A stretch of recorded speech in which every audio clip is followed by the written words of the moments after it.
Olá, turma, amigos, sejam todos bem-vindos a mais uma aula de panorama do Novo Testamento. Desta vez, nós vamos para a aula de número 14 e vamos ver mais uma carta do apóstolo Paulo, e esta carta, uma carta chamada da prisão. Na aula passada, nós vimos uma das cartas da prisão, a carta de Paulo à igreja de Éfeso, Efésios, portanto, e agora nós veremos a carta de Paulo à igreja de Filipos, que também é considerada uma carta da prisão. Portanto, vamos começar a nossa aula, como sempre, procurando o remetente, aquele que escreveu e que enviou a carta, e os destinatários, aqueles que receberam e leram a carta de orientações apostólicas. Filipenses capítulo 1, versículo 1, nós encontramos esta informação. Diz assim, Filipenses 1, versículo 1. Paulo e Timóteo, servos de Cristo Jesus, a todos os santos em Cristo Jesus, que estão com os bispos e diáconos em Filipos. Portanto, remetente, apóstolo Paulo. E ele inclui agora a pessoa do seu filho na fé. Ele mesmo considera Timóteo como um filho na fé. Timóteo acompanhando o apóstolo Paulo na escrita desta carta. Não quer dizer que Timóteo tem participação na escrita, mas está presente com o apóstolo Paulo na hora da escrita, e Paulo quis registrar que Timóteo estava ali, também participando assim, presencialmente, concordando, orando para que Paulo pudesse desenvolver debaixo da inspiração do Espírito Santo esta maravilhosa e tocante carta. Paulo, portanto, é o remetente. Quem recebeu e quem leu, Paulo diz aqui, a todos os santos, isto é, a todos os cristãos, ele chama de santos, a todos os crentes em Cristo Jesus, que estão com a sua liderança, bispos e diáconos. Portanto, Paulo escreve para toda a igreja, não apenas para um grupo da igreja, mas a todos os santos, isto é, a todos os membros, aos bispos, isto é, no grego episkopos, que quer dizer superintendente. É o mesmo que o pastor, que superintende, que supervisiona, que pastoreia a igreja, e diáconos, os servos que ajudam o bispo na assistência aos santos. Portanto, bispos e diáconos são a liderança da igreja, santos, a igreja, os membros, né? Que estão em Filipos. Portanto, Filipos é a cidade, e lá na cidade havia uma igreja cristã. E Paulo escreve para esta igreja, para os santos, para a sua liderança, os bispos, era mais de um, e aos diáconos, ele coloca sempre no plural, né? Bispos, isto é, várias lideranças que estavam nas igrejas. Provavelmente a gente pense, talvez você pense que existia uma única igreja, um único prédio. Nesta época, a igreja estava distribuída nas casas. Então, cada casa era a igreja. Portanto, várias casas compunham a igreja de Filipos. Bem provável que cada casa dessa, ou grupos de casas, havia um bispo, né? Então havia mais de um bispo liderando o povo. E diáconos, claro, são servos, como já citei, e a cidade de Filipos. Nós vamos procurar responder essa pergunta. Qual era a situação do remetente? Qual era a situação do apóstolo Paulo quando escreveu esta carta? E claro que nós sabemos, o sabemos pela própria epístola. Então nós vamos ler, por exemplo, Filipenses 1, versículo 7, que diz assim: é justo que eu me sinta assim a respeito de todos vós, pois estáis em meu coração, já que todos sois participantes comigo da graça, tanto nas minhas prisões, quanto na defesa e na confirmação do Evangelho, tanto nas minhas prisões. Paulo diz aqui que ele está preso. Que prisão é esta? A mesma prisão da carta aos Efésios. A prisão domiciliar que Lucas, no livro de Atos, nos informa que Paulo alugou esta casa. Embora preso, foi-lhe dada permissão para morar numa casa alugada, como nós conhecemos, prisão domiciliar. Preso, sim, com um soldado romano ou vários soldados romanos guardando a casa, mas com certa liberdade para receber as pessoas, para falar de Cristo a essas pessoas, para receber amigos, como Timóteo, que estava ali, e Lucas também esteve com ele, enfim, tantos outros, e ele teve liberdade para escrever, como nós estamos vendo aqui, né, para a igreja de Filipos. No segundo texto, ainda no capítulo 1, versículo 12 a 14, Paulo diz: Irmãos, quero que saibais que as coisas que me aconteceram contribuíram para o avanço do Evangelho, a tal ponto de ficar claro para toda a guarda pretoriana e para todos os demais que é por Cristo que estou na prisão. E animados pelas minhas prisões, a maior parte dos irmãos no Senhor tem muito mais coragem para falar sem medo a palavra de Deus. Percebeu, mais uma vez, que Paulo está interessado em mostrar para os irmãos de Filipos como está a sua situação, preso. E ele se refere à guarda pretoriana, no versículo 13 que lemos, a tal ponto de ficar claro para toda a guarda pretoriana e para todos os demais irmãos que é por Cristo que estou na prisão, isto é, estou sendo preso, estou preso porque eu estou pregando o Evangelho, porque eu sou um cristão, por Cristo. Não é por um roubo, um assassinato que Paulo estava preso. Preso por ser um cristão e por pregar a fé cristã, o Evangelho. Estava preso, uma prisão oriunda, uma prisão advinda, uma prisão motivada pelos judeus que provocaram esta prisão do apóstolo Paulo. Então quero ainda me referir à expressão guarda pretoriana. É uma das marcas que nós temos no texto em que Paulo estava preso em Roma. Guarda pretoriana era a guarda pessoal do imperador. O Império Romano tinha uma liderança, era um déspota, era o imperador. E ele tinha o seu exército nacional, exército profissional, que estava nas fronteiras, que fazia guarda do império. Mas também havia uma guarda de elite, chamada guarda pretoriana, que era uma guarda pessoal do imperador. Eram soldados selecionados de confiança do imperador para fazer a sua guarda pessoal. O imperador, como os reis antigos, eles eram muito invejados por pessoas próximas às vezes deles. E eles muitas vezes foram envenenados, foram assassinados. Então os imperadores, os reis da antiguidade, eles mantinham uma guarda pessoal que era de extrema confiança. Portanto, é a prova que Paulo está em Roma, porque ele se refere à guarda pretoriana, isto é, à guarda pessoal do imperador. O imperador ficava em Roma, era a sede do governo. Então, ali também estava a guarda pretoriana.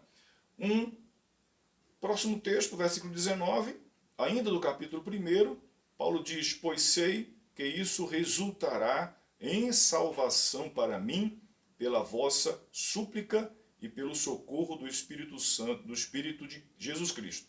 Libertação. Paulo está na expectativa de ser libertado. Está pronto para morrer, como ele mesmo diz aqui, mas está na expectativa de ser libertado.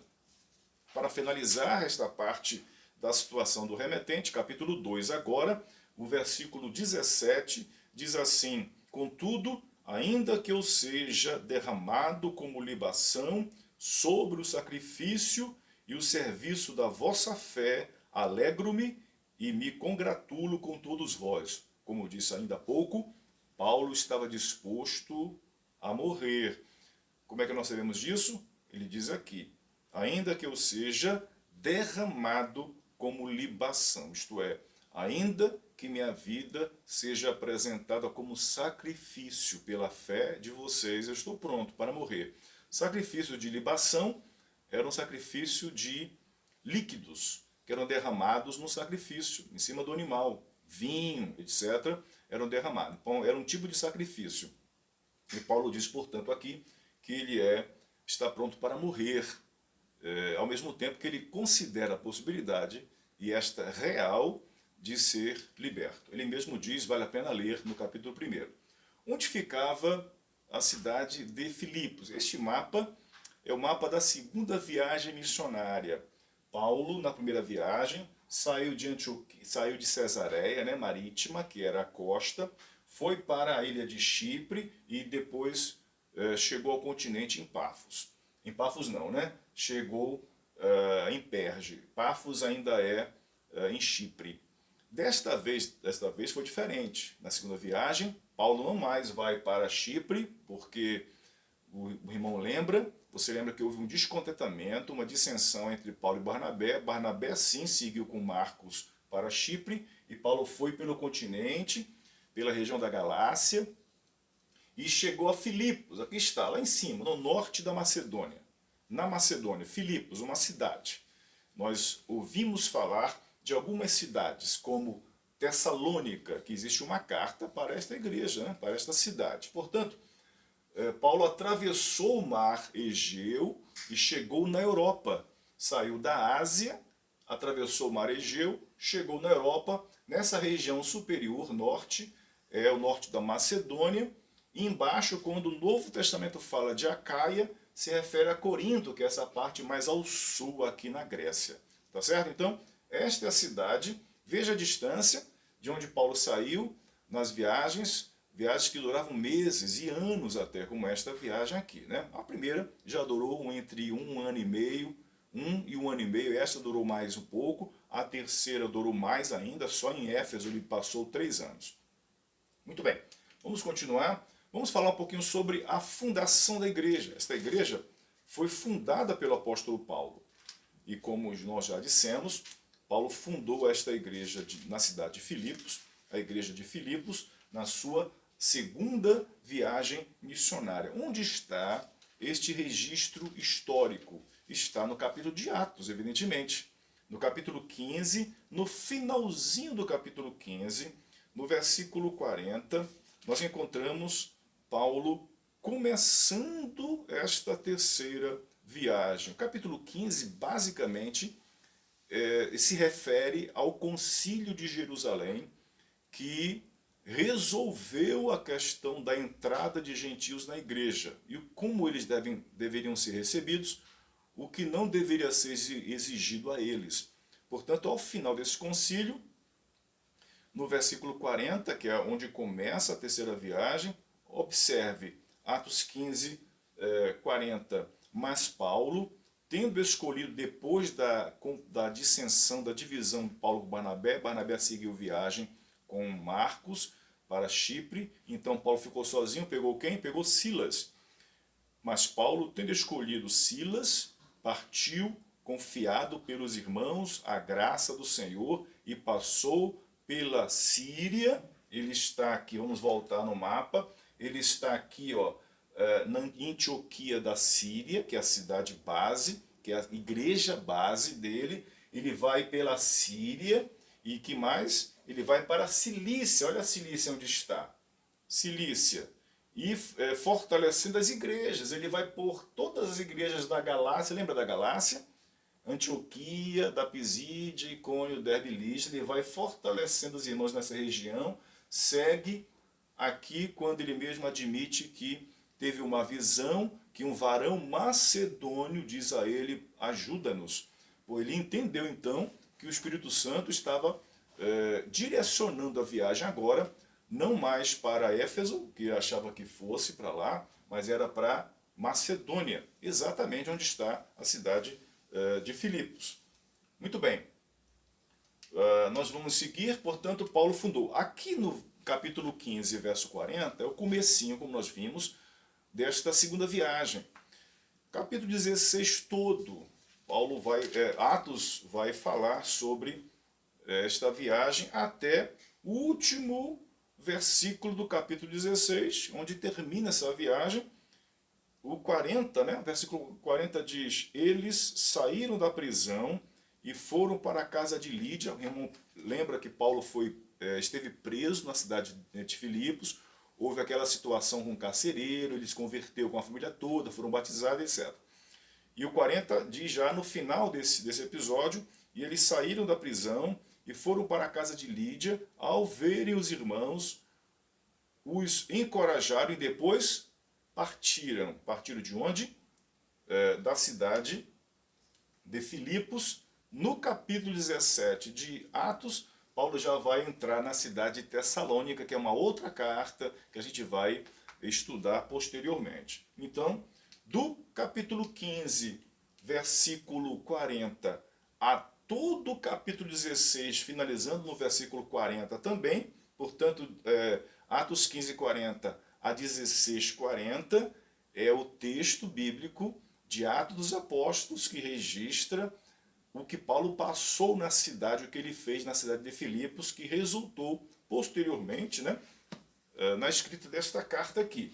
Muito bem, nós encontramos alguns propósitos. Qual o propósito de Paulo escrever esta carta à igreja? Paulo havia fundado a igreja, evangelizou a igreja, saiu de Filipos, foi para Tessalônica, saiu de Tessalônica, foi para Bereia, de Bereia foi para Atenas, de Atenas foi para Corinto, ele foi descendo o continente. E Paulo, em algum momento desse, escreveu para a igreja de Filipos. Por que Paulo escreveu? Todas as cartas do Novo Testamento têm uma razão. Nenhuma delas o autor sagrado está sem fazer nada e diz: vou escrever o que eu quero, o que eu tenho em mente. Não, todo o conteúdo das cartas do Novo Testamento tem uma motivação, tem uma razão, tem um motivo. E nós veremos nesta carta que existem alguns motivos para Paulo escrever para a querida igreja de Filipos, que ele tem um grande amor por ela, e nós vamos ver isto agora. Então eu numerei os propósitos, porque não há como colocar um único propósito. Há alguns propósitos aqui. O primeiro, Paulo agradece à igreja pelas doações da igreja filipense. Então, um dos propósitos, que eu vou numerar o primeiro, o segundo, o terceiro, não quer dizer que um seja melhor que o outro. É só para efeito didático, tá certo? Então, o primeiro propósito, inclusive nem está no capítulo 1, está no capítulo 4. Não está em ordem de prioridade nem de importância. É só para a gente separar os propósitos, para a gente entender as razões de Paulo ter escrito esta carta. Primeiro propósito, portanto, foi Paulo agradecer à igreja pelas doações, pelos donativos, pela ajuda que ele recebera da igreja. Como nós sabemos disso? Capítulo 4, versículo 10 a 19, Paulo diz assim, a igreja de Filipos. Tempos depois, talvez alguns meses depois, alegro-me muito no Senhor por terdes finalmente renovado o vosso cuidado para comigo, do qual na verdade estáveis lembrados, mas vos faltava oportunidade. Não digo isso por causa de alguma necessidade, pois já aprendi a estar satisfeito em todas as circunstâncias em que me encontre. Sei passar necessidade e sei também ter muito. Tenho experiência diante de qualquer circunstância e em todas as coisas, tanto na fartura como na fome. Tendo muito ou enfrentando escassez. Posso todas as coisas naquele que me fortalece. Todavia, fizestes bem em participar da minha aflição. Sabeis, ó Filipenses, que no princípio do Evangelho, quando parti da Macedônia, nenhuma igreja se comunicou comigo para dar e receber, mas somente vocês. Pois, enquanto eu ainda estava em Tessalônica, que é a próxima cidade para onde Paulo vai ao sair de Filipos, supristes as minhas necessidades, não só uma vez, mas duas. Não que eu procure doações, mas procuro o fruto que amplie o vosso crédito. Não tenho tudo, mas tenho tudo, até em excesso. Tenho amplos suprimentos, depois que recebi de Epafrodito o que enviastes como aroma suave e como sacrifício aceitável e agradável a Deus. Ele termina dizendo: o meu Deus suprirá todas as vossas necessidades, segundo a sua riqueza na glória em Cristo Jesus. Paulo está finalizando a sua carta, agradecendo à igreja pelas doações. Ele está preso, privado de trabalhar. Você lembra que Paulo era um fazedor de tendas. Em Corinto ele trabalhou inclusive com o casal Priscila e Áquila, né, porque também eram judeus que tinham esse mesmo ofício, e agora estava preso, embora preso numa casa, não podia trabalhar, ele era preso. Então, como é que ele poderia, como é que ele tinha condições de pagar aquele aluguel, que ele alugou aquela casa? Como é que ele tinha condições de comer os donativos da igreja de Filipos? Ele agradece, portanto, isso e reconhece que não é a única vez que a igreja fez isso. A igreja fez mais de uma vez, inclusive desde na saída já em Tessalônica, 2 vezes a igreja o ajudou.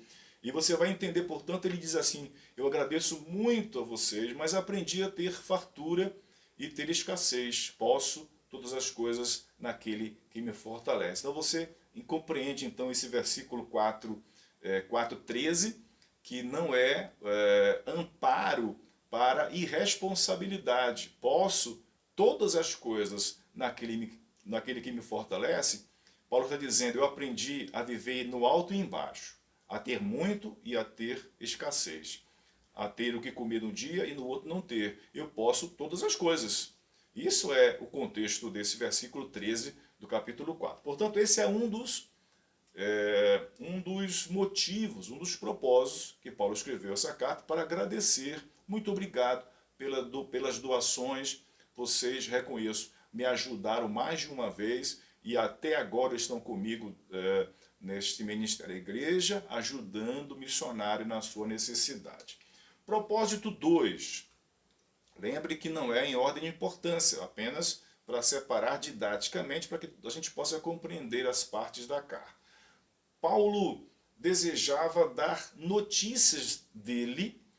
Ele estava na prisão, né? Então ele precisava, sentir necessidade de informar a igreja. A igreja ficou sabendo que ele fora preso, e ele queria informar a igreja, para acalmar a igreja, tranquilizar a igreja, especialmente porque Epafrodito, um dos membros da igreja que foi levar os donativos para Paulo, também estava com ele, e a igreja estava aflita, preocupada com este servo de Deus. Portanto, Paulo desejava dar notícia de sua situação na prisão, né? Vamos ler onde isso? Capítulo 1. Vamos lá, capítulo 1. Versículo 12 a 14, que nós lemos. Vamos reler para consolidar este propósito 2.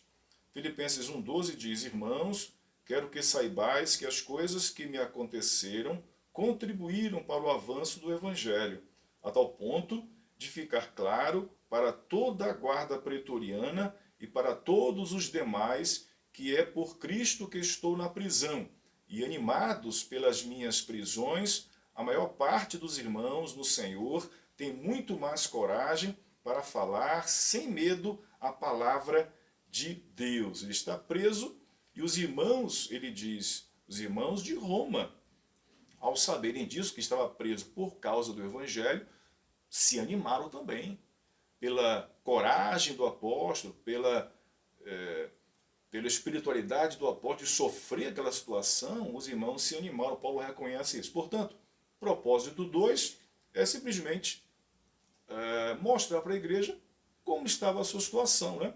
Então, propósito é esse. Propósito 3, Paulo quer falar sobre Timóteo, que ele quer enviar à igreja, ele quer anunciar, apresentar Timóteo, e também falar sobre Epafrodito. Lembra que Epafrodito é o membro da igreja da Macedônia, da igreja de Filipos, que foi entregar donativos para Paulo na prisão, que trouxe informações da igreja e que ele enfrentou dificuldades nessa viagem. Paulo e a igreja soube da doença desse servo de Deus. Ele enfrentou a enfermidade. Sabendo disso, a igreja ficou aflita sem notícia. E Paulo escreve, portanto, para relatar o que aconteceu e outras coisas que Epafrodito falaria à igreja depois. Primeiramente, ele quer enviar Timóteo à igreja. Ele fala isso nesta carta. Um dos propósitos é falar, mostrar isso. Olha, quero apresentar Timóteo, enviar a um servo de Deus e também falar sobre o servo de vocês, que é Epafrodito. Capítulo 2, versículo 19 a 24, Paulo fala sobre Timóteo. Espero no Senhor Jesus em breve vos enviar Timóteo. Então, Paulo, nesta carta, Timóteo iria depois deles lerem a carta. Então, ele está preparando o caminho para que a igreja possa receber Timóteo. Espero no Senhor, versículo 19 do capítulo 2, espero no Senhor Jesus em breve vos enviar Timóteo, para que eu também me anime recebendo notícias vossas. Então Timóteo vai para falar sobre o apóstolo Paulo, apresentar como está a sua situação. Ao mesmo tempo, Paulo quer notícias da igreja. Timóteo iria voltar, portanto, com essas notícias. Versículo 20. Porque não tenho nenhum outro com esse mesmo sentimento, que sinceramente cuide do vosso bem-estar, pois todos buscam o que é seu e não o que é de Cristo Jesus. Mas sabeis que ele deu provas de si e, como um filho ao lado do Pai, serviu comigo em favor do Evangelho. Assim, espero enviá-lo logo que a minha situação seja definida.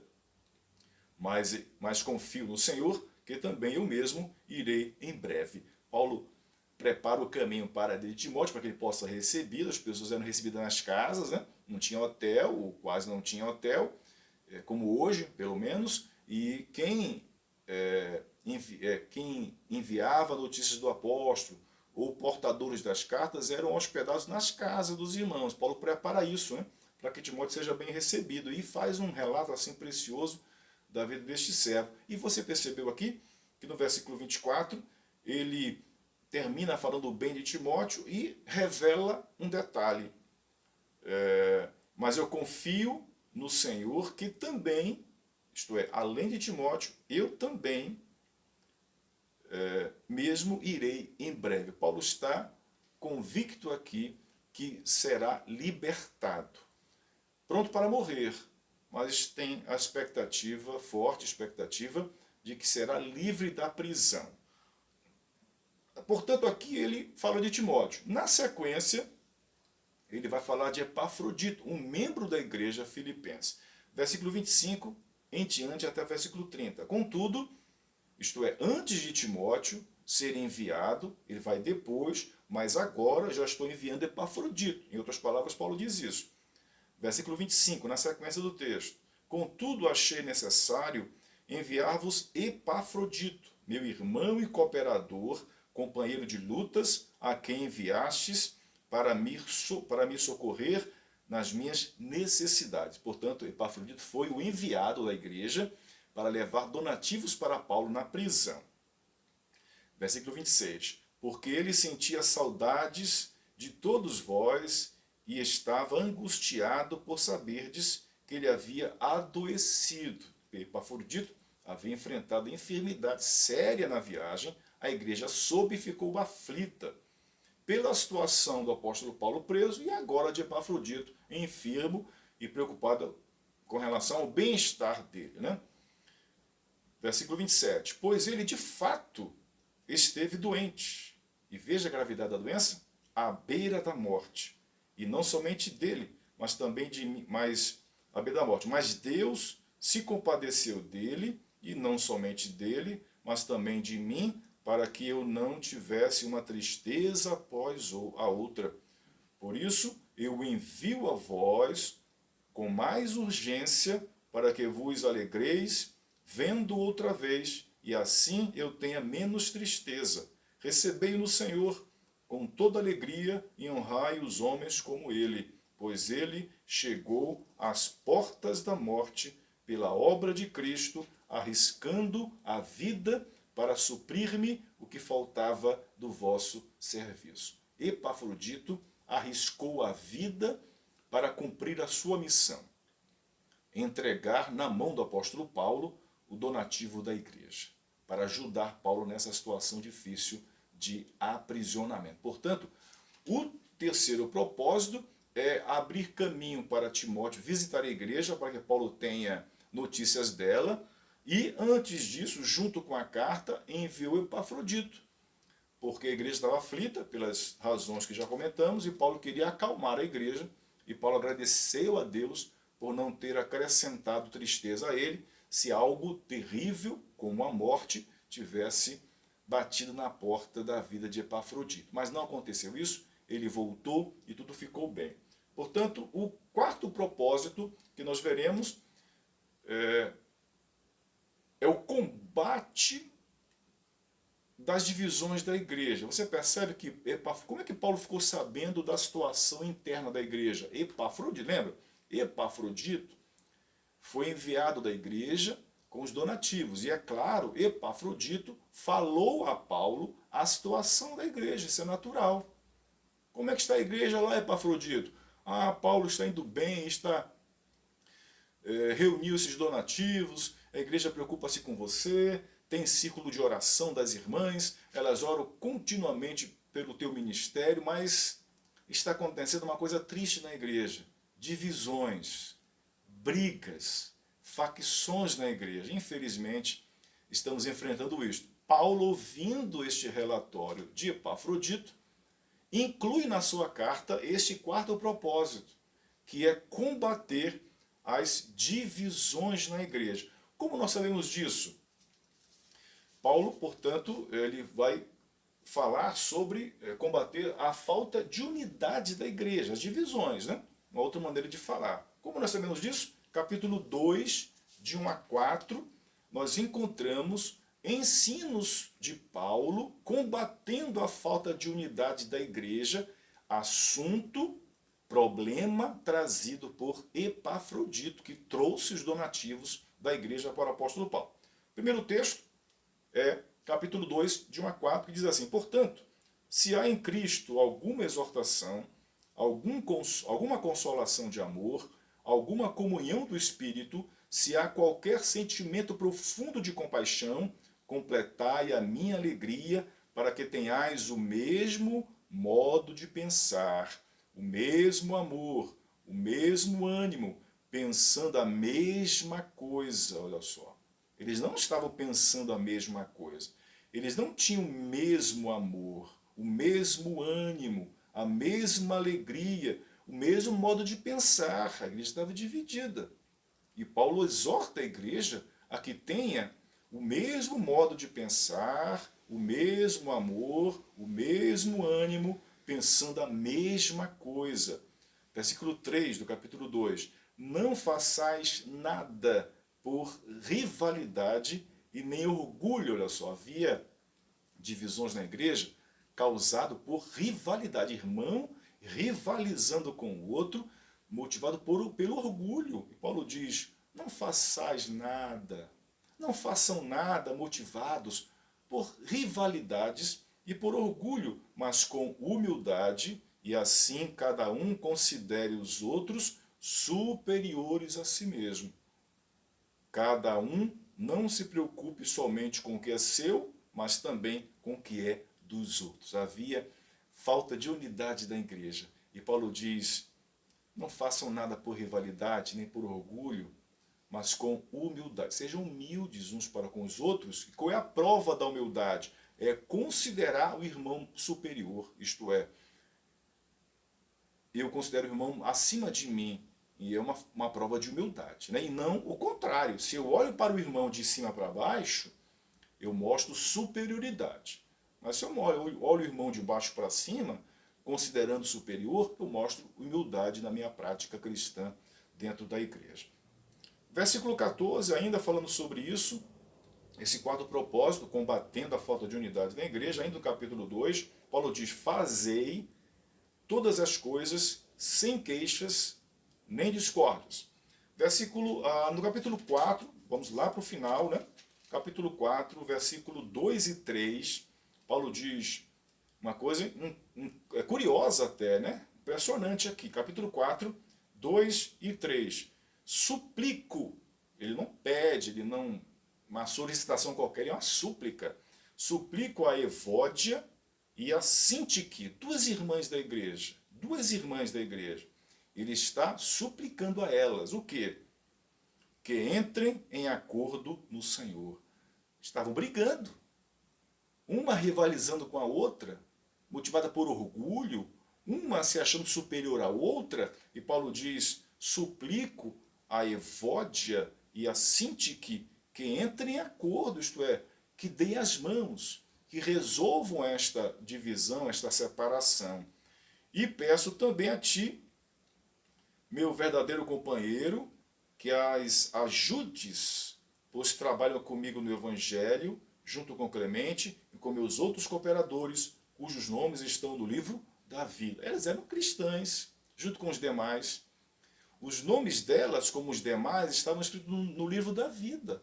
Assim como os demais, elas eram cooperadoras do apóstolo Paulo, mas infelizmente cederam a esta mazela na igreja que é a divisão, a rivalidade, o orgulho, a vaidade. E Paulo diz: suplico a Evódia e a Sintique que entrem em acordo no Senhor. Portanto, o propósito 4 é falar sobre a falta de unidade da igreja, a divisão na igreja.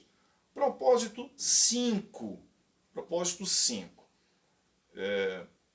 Último propósito, nessa forma didática de apresentarmos as razões de Paulo ter escrito esta carta. Propósito 5 é combater os chamados judaizantes. Quem eram os judaizantes? Nós já vimos isso na aula sobre a carta de Gálatas. Eram judeus cristãos. Eles eram judeus de nascimento, mas também eram cristãos. Criam em Cristo Jesus, mas eles pensavam como judeus também. Então o que eles ensinavam? Queriam obrigar os gentios cristãos a serem como eles, judeus cristãos. Como? Cumprindo a lei cerimonial, cumprindo o sábado, a lei dietética, circuncidar o gentio, isto é, eles diziam, nós já ouvimos isso várias vezes, eles insistiam nisso: vocês são gentios, uma classe de cristãos abaixo da nossa, judeus cristãos. Como vocês podem ser salvos? Devem se tornar judeus, circuncidar, cumprir a lei mosaica, observar o sábado, a lei dietética, cumprir a lei de Moisés. Então Paulo, desde o começo do seu ministério, enfrentou esses embates com os judaizantes, judeus cristãos. E ele combate aqui também porque Epafrodito disse isso para ele: olha, Paulo, além da divisão, há irmãos judeus na igreja que querem reimplantar, né, ou implantar as práticas judaicas como necessárias para a salvação. E Paulo fala sobre isso, capítulo 3, de 1 a 3, Paulo diz: meus irmãos, estou lendo Filipenses 3, versículo 1, meus irmãos, quanto às outras coisas, alegrai-vos no Senhor. Para mim, não é difícil escrever-vos as mesmas coisas, e isso vos dá segurança. Lembra que eu falei que Paulo combateu esta prática judaico-cristã de obrigar os gentios a serem judeus? Essa prática é recorrente, esse ensino é recorrente, esse combate é recorrente. E Paulo fala sobre isso também aqui. Olha, para mim não é difícil escrever-vos as mesmas coisas. Eu combati várias vezes isso. Mas isso é segurança para vocês. Versículo 2. Tomai cuidado com esses cães. Paulo é direto e forte aqui. Tomai cuidado com esses cães. Cuidado com os maus obreiros. Cuidado com a falsa circuncisão. Isto é, Paulo diz que a circuncisão na carne é falsa agora na era da graça, ou na era do cristianismo, ou no tempo do Novo Testamento. Considerar que é salvo por ser circuncidado, por fazer parte do povo judeu, isso é falso.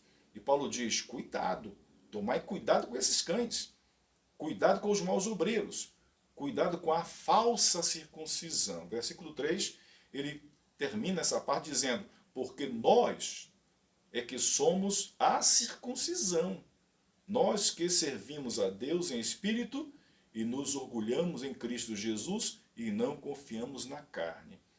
O que ele quer dizer isso? Com isso, ele diz que a circuncisão verdadeira não é no órgão genital masculino, é no coração, é espiritual agora, não é mais lá. Portanto, nós, isto é, os cristãos que exercemos fé em Cristo Jesus, é que somos a circuncisão. Nós quem? Qual é a verdadeira circuncisão? Nós que servimos a Deus em espírito, não mais na carne, em espírito, e nos orgulhamos em Cristo, e não mais confiamos na carne. O judeu cristão confiava-se por ser judeu, e se achava superior com relação a isto. E Paulo diz, negativo. A circuncisão verdadeira é espiritual, é no coração, porque nós confiamos em Cristo, e não nesse fato de retirar um pedaço do órgão genital masculino para me sentir seguro na salvação.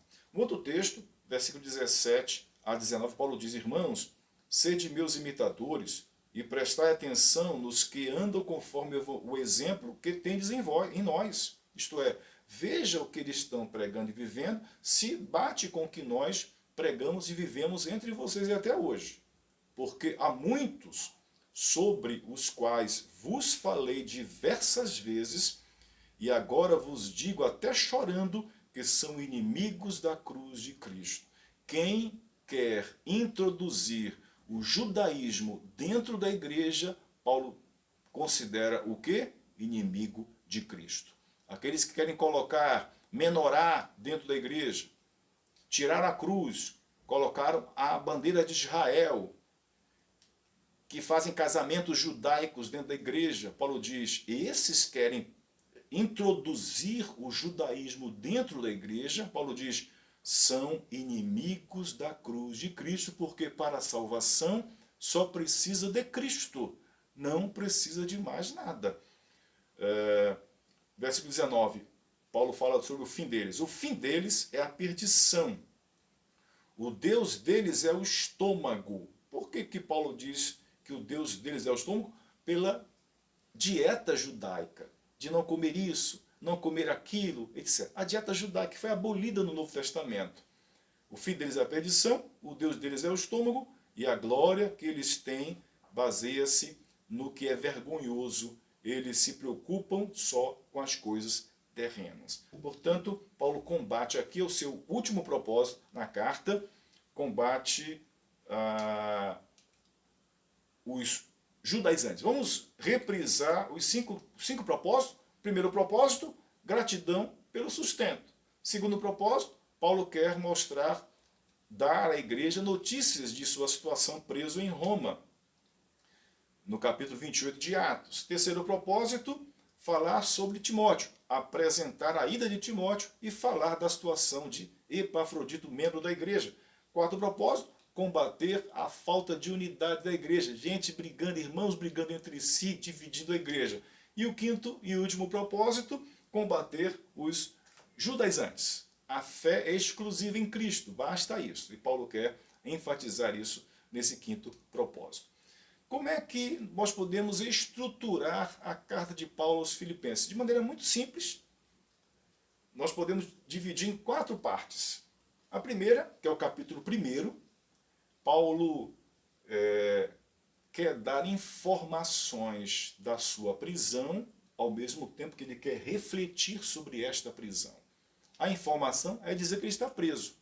A reflexão é ele dizer assim, olha, isso aqui serviu para o progresso do Evangelho, não para a destruição do Evangelho. Ele reflete sobre a própria situação dele. No capítulo 2, Paulo exorta a humildade. Humildade, lembra? Da divisão entre irmãos, do orgulho, da vaidade, das facções. Paulo fala que temos que ser humildes, olhar para o outro de forma superior a nós. E ele cita o exemplo de Jesus Cristo. Nesse capítulo 2, é um capítulo imperdível, tem que ler. Ele fala que Cristo humilhou-se, encarnando, e no final diz que ele foi exaltado por conta disso. No capítulo 3, Paulo combate, como já ouvimos ainda há pouco, os judaizantes. E no capítulo 4 e último, Paulo dá exortações finais e agradece, como vimos, os donativos da igreja. Capítulo 1, ele informa e reflete sobre a própria situação de prisioneiro de Roma. Ele diz de Cristo, né? Porque ele está preso por Cristo. E no capítulo 2, ele exorta a humildade para combater a falta de unidade da igreja. No capítulo 3, ele combate a ênfase judaizante dentro da igreja, que a fé cristã exclusiva em Cristo é o necessário. No capítulo 4, ele dá diversas exortações, ensinamentos que ele sempre coloca nas suas cartas da vida ética dos membros da igreja e agradece os donativos. Vamos finalizar com as ênfases teológicas dessa carta. Alguns dizem que Filipenses não tem teologia, que é uma carta pessoal, de gratidão, fala muito sobre alegria, alegrai-vos no Senhor, que é uma carta muito amorosa e que não há teologia nessa carta. Eu quero discordar disso. Há muita teologia nesta carta. E eu quero, para não ficar longa esta aula, eu quero pontuar duas ênfases teológicas do apóstolo Paulo nesta carta. A primeira delas é a cristologia. Paulo sempre traz esta doutrina nas suas cartas, a cristologia, porque é a base da nossa fé, a base da salvação. Não há como fugir disso. E ele, mais uma vez, coloca em sua carta esta ênfase teológica da cristologia, e ele vai falar sobre, ainda há pouco citado, o capítulo 2, que fala da humilhação e da exaltação de Cristo como modelo para a humilhação do cristão, né? Viver em humildade. Que padrão eu tenho para viver em humildade? O exemplo de Cristo. Vamos ler capítulo 2, versículo 5 a 11, é um texto muito conhecido, chamado de hino cristológico. Então veja quanta teologia cristológica há aqui.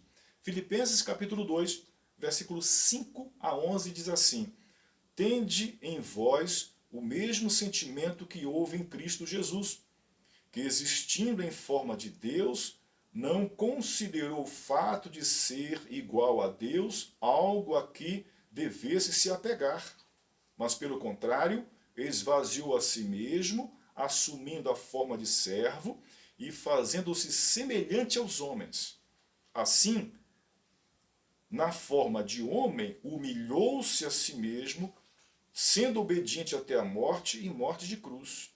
Por isso, por esta obediência, Deus também o exaltou com soberania e lhe deu o nome que está acima de todo e qualquer nome, outro nome, para que ao nome de Jesus se dobre todo o joelho dos que estão nos céus, na terra e debaixo da terra, e toda língua confesse que Jesus Cristo é o Senhor, para a glória de Deus Pai. É impossível simplesmente dizer que não há teologia em Filipenses. Veja essa cristologia completa, da humilhação à exaltação, da terra ao céu, ou do céu, terra e céu. Alta e baixa cristologia, né? O que é alta cristologia? É mostrar Jesus como Deus. Qual é a baixa cristologia? Mostrar Deus como homem. Portanto, veja quanta riqueza teológica nós temos aqui em Filipenses. A segunda ênfase teológica que eu quero pontuar são ênfases principais, eu diria, né? Não são todas, as principais. É a soteriologia. Soteriologia vem do grego soteria, que é salvação. Soteriologia, portanto, é a doutrina, o estudo da salvação. Então, Paulo vai falar nesta doutrina que a salvação é unicamente por Cristo. Ele inclui a cristologia, Christos em grego é Messias, ungido, Cristo, logia, estudo de Cristo, como já vimos. Soteriologia, o estudo, doutrina da salvação. Se ele apresenta uma cristologia dessa fabulosa, é claro que ele vai incluir a soteriologia também. Para Paulo, Cristo é a base, o fundamento único que pode nos salvar Nenhuma prática judaizante pode. Vemos isso antes, no capítulo 3, versículo 3, que diz assim: porque nós é que somos a circuncisão, nós, os que servimos a Deus em espírito e nos orgulhamos em Cristo Jesus e não confiamos na carne. Não nos orgulhamos por sermos judeus, ou por termos nascido de uma família cristã, ou por sermos de uma grande igreja. Nos orgulhamos de sermos salvos por Cristo. Isto é, o único que pode nos salvar é Cristo. No capítulo 8, aliás, ainda no capítulo 3, versículo 8 a 11, Paulo diz: sim, de fato também considero todas as coisas como perda, comparadas com a superioridade do conhecimento de Cristo Jesus, meu Salvador, pelo qual perdi todas as coisas, e as considero como esterco para que possa ganhar Cristo, e ser achado nele, não tendo por minha a justiça que procede da lei, mas sim a que procede da fé em Cristo, a saber, a justiça que vem de Deus pela fé, para conhecer Cristo e o poder da sua ressurreição e a participação dos seus sofrimentos, identificando-me com ele na sua morte. Ele finaliza dizendo: para ver se de algum modo consigo chegar à ressurreição dos mortos. Salvação é unicamente por Jesus Cristo. Ele é o Deus encarnado, ele é o Deus Todo-Poderoso, que veio apresentar, nos salvar, não só apresentar, ele veio nos salvar de fato. E Paulo reconhece isso, que ele, todo o judaísmo dele, ele considera como perda. Usa uma palavra forte, esterco. Ele quer ser achado em Cristo, verso 9. E ser achado nele e não tendo por mim a justiça que procede da lei, mas sim que procede da fé em Cristo. Portanto, a salvação é unicamente por Cristo. Ficamos com essas duas ênfases teológicas do apóstolo Paulo nesta carta, a cristologia e a soteriologia, mostrando que, como essa carta nos abençoa, nos instrui, nos ensina, quero incentivá-lo a ler toda a carta. Paulo está preso em Roma, numa casa, agradecendo à igreja pelo acolhimento, pelos donativos, ao mesmo tempo que ele está seguindo o seu ministério ali, evangelizando, como ele mesmo diz, toda a guarda pretoriana e escrevendo cartas que nos abençoam até hoje. Ficamos por aqui nesta aula e desejo que você continue firme nesta caminhada. Até a próxima aula, se Deus quiser.